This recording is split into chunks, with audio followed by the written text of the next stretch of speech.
شي نهار غادي تصور راسك علاش الباك يخوف لهاد الدرجه، علاش كتكون البلاد كلها مشدده الاعصاب والعيون كلها كتشوف في نهار واحد، وشحال من حلم كيتبنى عليه وشحال من حلم كيتكسر من بعده. ولكن شكون اللي قرر يعطيه هاد القيمه كامله؟ واش فعلا يستحقها ولا كاين شي سر ما باغيناش نعرفوه؟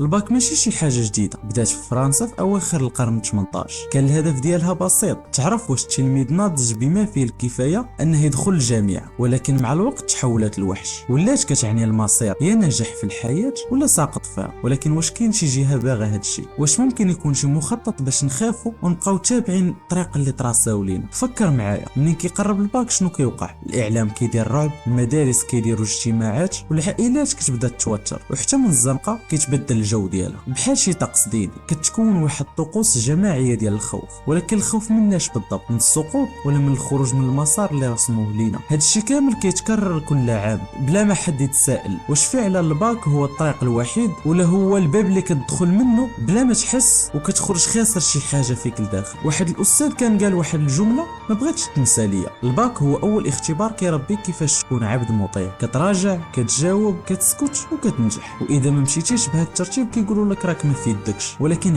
علاش ماشي الابداع والخيال ولا الشجاعه كتحدد النجاح؟ علاش الامتحان كيقرر شنو كتساوي؟ يمكن شي جهات باغينا نبقاو هكا ماشي مفكرين. البكالوريا اكثر من مجرد ورقه، هي رمز واختبار للطاعه ووسيله للفرز. ولكن وسط هاد الضبابه كاين واحد السر كيبقى مخبي. انت ماشي النتيجه ديال الورقه، انت كبر من هادشي. واللي صنع هادشي من الاساس كان خايف من اللي غادي يخرجوا منه. سير دوز الباك، ولكن ما تنساش دوز حتى من بعده. السؤال الحقيقي ماشي واش نجحت، السؤال هو فين باغي توصل وعلاش. البكالوريا ماشي هي نهايه الحياه، بل هي مجرد مطب اللي غيخليك تنفتح على واحد الحياه جديده وانت اللي كتحددها بيدك. ما نطولش عليكم اكثر، ما تنساوش تخليو لايك، اشتراك وبارطاجيو الفيديو اللي عجبكم باش تعم من فائده. تلاقاو في الفيديو الجاي، تهلاو.